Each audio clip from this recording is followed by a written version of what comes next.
Hello, everyone. This is Tom Fox back for another episode, and you are in for a treat today. Why? Because I'm in for a treat today. And the reason we're both in for treats today is we have Nick Padlo. Nick, first of all, welcome to the podcast, and thank you so much for taking the time to visit with me. Yeah, thanks for having me. So, Nick has had a really interesting journey through the military world, through the civilian world, through the academic world, and now he's in the mental health advocate world. So, Nick, I want to start by asking you, could you tell us a little bit about your professional background, starting with your military service? Yeah, so I grew up in Jacksonville, Florida, and went to West Point for undergrad. I was a sophomore at West Point during 9/11. And so when I was there, everything kind of changed. We were no longer just going into the Army, we were going into war. And so I graduated in 2003, and I spent 5 years in the Army. 27 months of that, which was in, combat in Afghanistan and Iraq. And, I look back, it was an amazing experience. And, in some ways it probably contributed to some of the struggles that I had later, but, maybe not in the way that most people think. But it was a good experience overall. Some of my best friends still come from that time. How about after you resigned your commission and moved into the civilian world? Yeah, so a couple of my friends who had been junior military officers as well, they went to business school, and I didn't know anything about anything, and that sounded like 2 years to figure it out. And so I ended up going to business school. I got into Stanford, which was an awesome experience. And after that, I started a business. It was actually in pet cremation. And our mission was to make the worst day for a pet owner a little easier. And, we really did that. It was a really cool little business. We ended up growing to 8 locations across the U.S. and worked with 200,000 families my last year. So ended up being a great little business. And, unfortunately, during the tail end of that time, I wasn't doing real well. I was struggling personally, and that's kind of what, eventually led me into this work. But that was around 2018, when I stepped down to go get help myself. So what sort of challenges did you face personally, and how did that lead to Sophros Recovery? Yeah, so, I was in my 20s. I was using alcohol for fun, for enjoyment, like most people do, I guess. And I think as time went on, I started to use alcohol a little bit as a way to cope. At first it was, you always hear like take the edge off the day, right? I'm just having a couple glasses of whiskey to take the edge off the day. And I think what I didn't realize at the time was what I was starting to do was I was starting to use alcohol as a tool to deal with negative emotions, right? What sounds innocuous and what might be innocuous for a lot of people started to become something that was a little more. And I had a divorce I can't even remember the year. I guess I was in my early 30s. I had a divorce. And so those negative emotions turned to big negative emotions. I started dealing with depression. I started dealing with anxiety.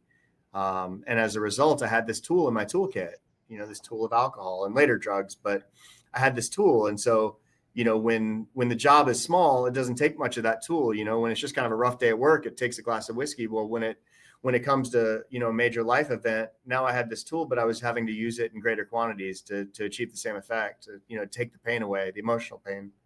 And I started relying on that. And then, as it happens, unfortunately, it's kind of an unfortunate consequence that while it helps in the short term, it makes things worse in the long term, especially with mental health. And so my depression started getting worse and my anxiety started getting worse. So then what do? You use more of that tool. And so it started to spiral out of control, and it got to the point where I couldn't brush my teeth in the morning. I couldn't write an email. I was just non-functional, and I was high performing. And so I was able to hide it for a long time, which was probably, more of a curse than a benefit to me. But it got to the point where I was really just done with life. I couldn't see a way out. And, I got to a point in 2018 where I was ready to end my life. And, I made the decision that day to go to rehab instead. And that started the journey for me. It wasn't the final chapter. I still went out and did some market research to see if I could drink like a gentleman. Turns out I could not drink like a gentleman. If I ever decide to experiment with that again, I'm sure that I will have the same result. And hopefully I've had my last drunk. So, could I take you back to the military and ask you for two or three of the leadership lessons you learned? And I'm going to ask you to carry those forward into some of the things you're doing now. But really, what did I, I don't get to talk to too many West Pointers, so I'm going to have to draw on that. Well, what did Yeah. West Point instill in you, and how were you able to take those values into the U.S. Army during combat? I think one of the biggest things is to respect and leverage the experience of your non-commissioned officers. So the sergeants in the military. You know, in the business world, that same thing exists. You know, if you go to manage a factory, there's supervisors there that have been there for 25 years and they have a lot of institutional knowledge. You know, in my work today, there are therapists that know everything about therapy that I'll never know. I've never even been a clinician, right? And so as a leader, it's important for me to respect their knowledge base, to make sure that they feel heard and make sure that I'm incorporating the things that they've taught me in order to make the business better. You know, I can't go into this thing with the knowledge that, oh, I know it all. I've been through it. I'm an officer. I'm a leader. You do what I say. Like that was never effective in the military, and it certainly isn't effective in the civilian world. So that's probably lesson one. You know, lesson two is it's probably something I learned later, but maybe I learned it some in the military too, which is like the most valuable skill I can have is like, how do I break down a complex problem into its component parts? You know, when we went into a village in Iraq or Afghanistan, it's like, I need to really understand what's going on here. I need to really be able to say, okay, if the goal is this, what are the things I need to believe in order to believe I can get there? Like, who are the people that I need to talk to? What are the things that I need to instill? And what qualities and characteristics do my people need to have in order to make that happen? And how do I get the right people doing it? And so that skill, I think it's one that certainly I learned after business school, but also learned, in the military. And it really, really has paid a lot of dividends, in business for me now. So let me transition to 2018 when you began to consider that perhaps either something was wrong or you needed some help, and then how I was a high achieving individual. I was a partner in a law firm. I was a managing partner in a law firm. And I had that same moment. And mine came through an intervention, but I was ready. Yeah. And so it worked. But how did you know that it was okay to ask for help? I hit, my own version of rock bottom. I don't really believe that rock bottom exists. So it's kind of an oxymoron for me to say that. I think, rock bottom for you is whenever you stop going down. It's more like an absolute bottom on a graph. But I think for me, I was ready to end my life. I was done. And so there was some type of glimmer, some type of, moment where I realized the finality of that decision that I was about to make. And for whatever reason, whether it's God or whether it's, just my conscience or whatever it was, kind of said, all right, let's give it one more shot. Like there's something you haven't tried.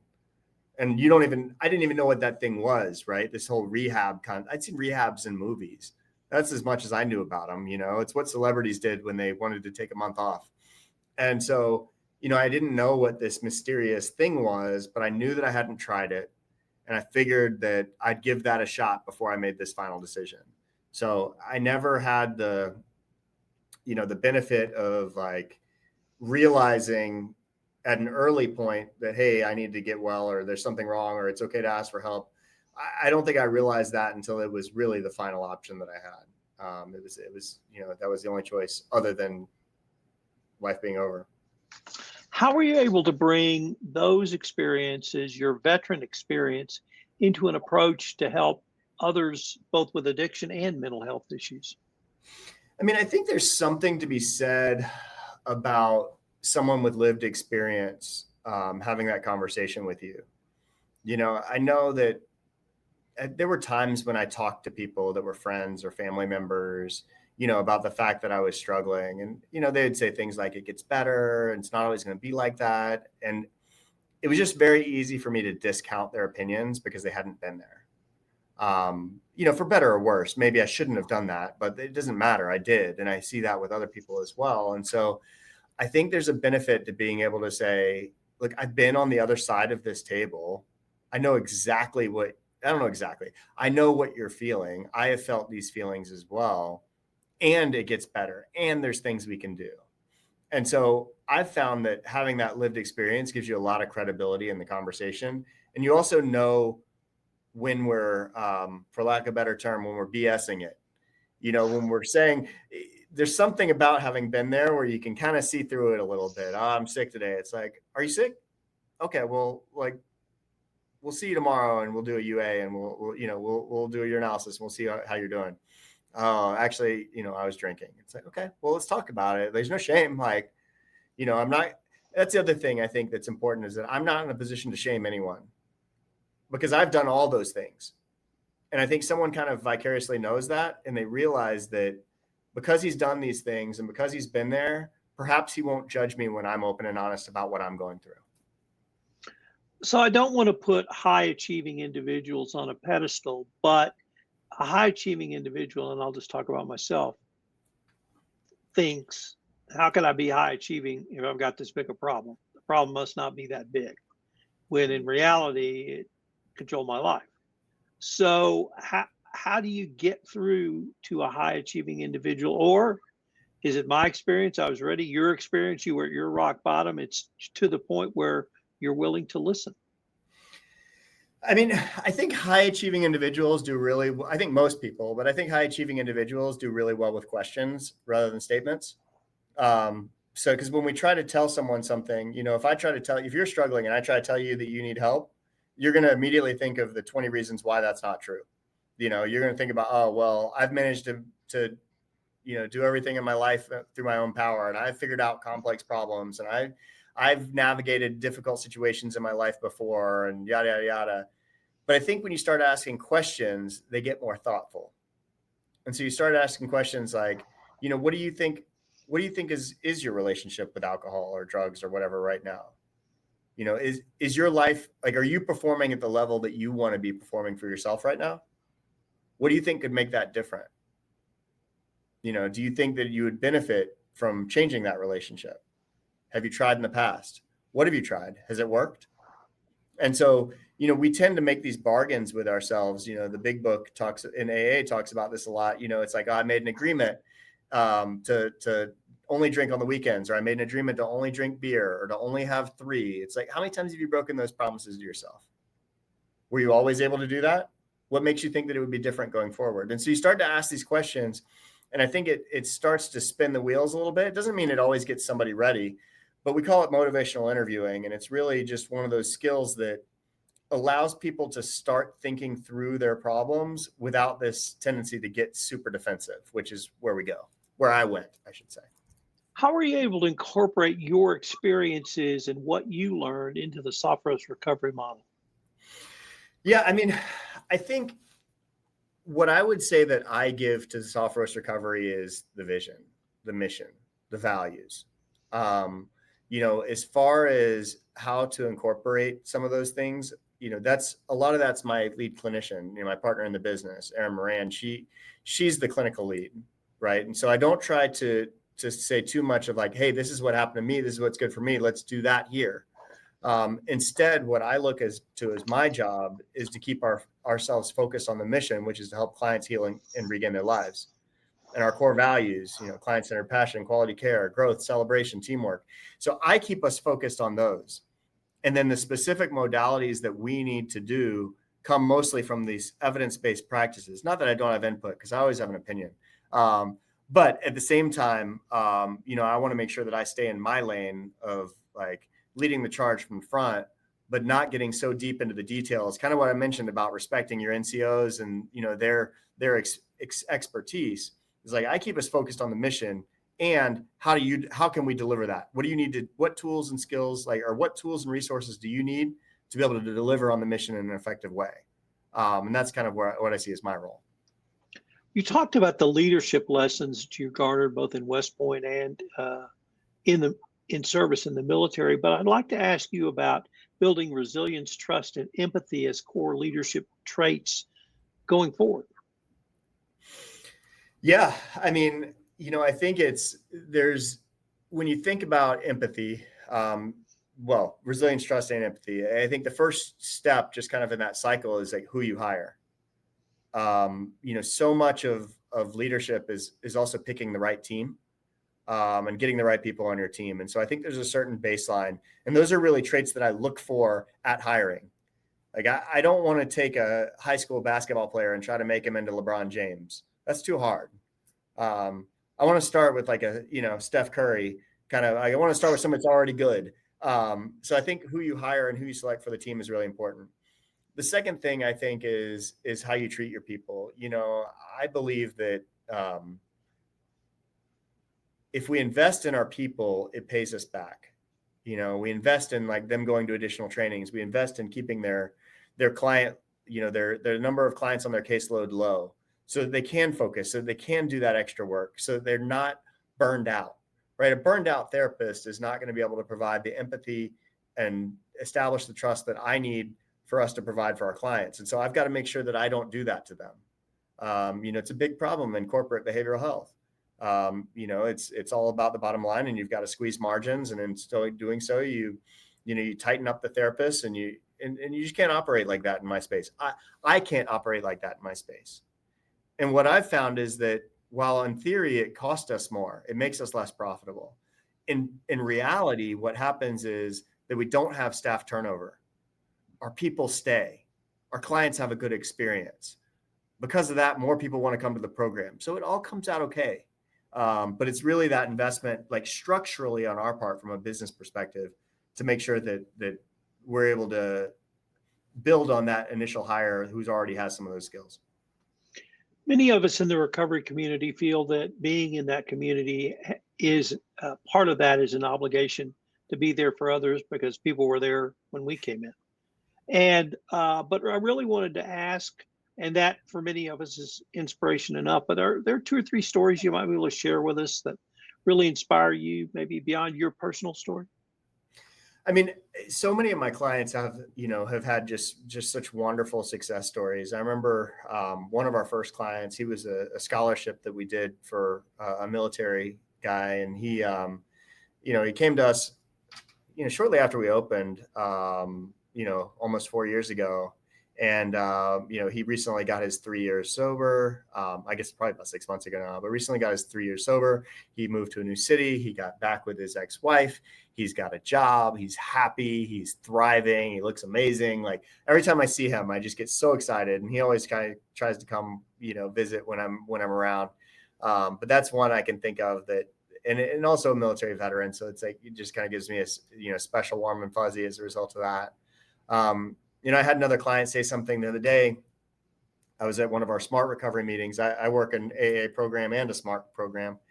And, he said, sometimes on the weekends when I'm not feeling, when I'm feeling like I want to drink or I'm not feeling good, I'll go buy lunch and I'll sit in the parking lot at Sophros because I know if I'm close to the building, I'm safe. And it just warmed my heart. It's like, what kind of a place have we created where someone can just feel like being close to the business gives you a sense of safety where you don't have to drink today. So there's a lot of stories like that, but that one got me teared up a little bit. It's just pretty cool. And like, I think that spirit, sits with all of our therapists and really kind of helps separate us, from what you normally see in behavioral health. Wanted to ask you a few words about the family and how Sophros really helps the family in addition to the individual who may be fighting addiction. Yeah, I mean, addiction is a family disease. We always say that. It's catchphrase, but it's true. Our actions impact our family, and our family's actions impact our recovery. And so, so often when we first start into recovery, the family has so many resentments from our poor behavior over the last however many months or years. And we've done a lot of damage. But as a result, now potentially the family's not acting right. Even though we're doing the right things now, they're still holding on to resentments, and they're still, judging, and that's not conducive to our recovery. So it's a two-way street. We do family sessions. So we'll bring the family in for therapy sessions. We have a family program. We have time when the family can meet, just with the families, to really talk about, and we also run an ACA meeting here, Adult Children of Alcoholics, for people, other people in the community. And so I think for me, we have to learn how to navigate this new world where now our loved one is doing the right things. The person in recovery needs to understand that the family is going to have resentments, and they need to understand and be patient and wait time and get some time in sobriety. And at the same time, the family also has to say, okay, now they're doing good. They've got 3 months sober. They've got 6 months sober. Like, I've got to reward that behavior, so to speak, because otherwise they're just going to go back to it. Nick, can I ask you one piece of advice for a business leader facing a personal or professional challenge? The biggest piece of advice I heard in rehab was nothing changes if nothing changes. So unless we start to make some changes to what's happening, we're going to get the same results, and the bigger the problem, the bigger these changes have to be. When we have a small problem, we can just tweak it. We can just make a small adjustment. But when we start to see that we have a big problem, we need to make some major changes. And in AA, we talk about people, places, and things. We talk about, prioritizing this first above all things. Like, you've got to make some changes. And those changes might have to be radical, but they might be needed. So that's probably my biggest piece of advice is nothing changes, do something different. Nick, unfortunately, we are near the end of our time for this episode, but before we leave, I wanted to ask you if our listeners wanted to connect with you or find out any more information on Sophros, or really any of the topics we've touched on today, what might be the best place or places for them to go? Yeah, so our website is just sophrosrecovery.com, SOPHROS recovery.com. We have locations in Jacksonville and Tampa. You can just call our Jacksonville office, 904-440-1479, and we'll get you to the right place. But I always tell people, that phone can feel like it weighs 1,000 pounds, but just pick it up and call. And even if we're not right for you or you don't live in our area, it doesn't matter. Like, we'll help point you in the right direction, and we'll get you started in the right way. Well, Nick, I wanted to thank you again, and I hope we can continue this conversation. Thanks, Tom. Compliance Podcast Network. Start your mornings with daily compliance news, quick, sharp updates on the top compliance and ethics stories in under 5 minutes every morning in Compliance Podcast Network. Because compliance never sleeps. Need practical advice fast? Check out Compliance Tip of the Day. One actionable idea to level up your program. Short and sweet, every day on Compliance Podcast Network. Got 10 minutes? We've got the week's top 10 stories. 10 for 10 brings you the big compliance headlines. Fast, fun, and focused. Every Saturday on Compliance Podcast Network. And don't miss the Sunday Book Review, where compliance meets culture through must-read books and big ideas every Sunday in Compliance Podcast Network. Whether you're in the office, on a walk, or commuting, stay smart, stay ethical, stay tuned. Only on the Compliance Podcast Network. Available wherever you listen to podcasts.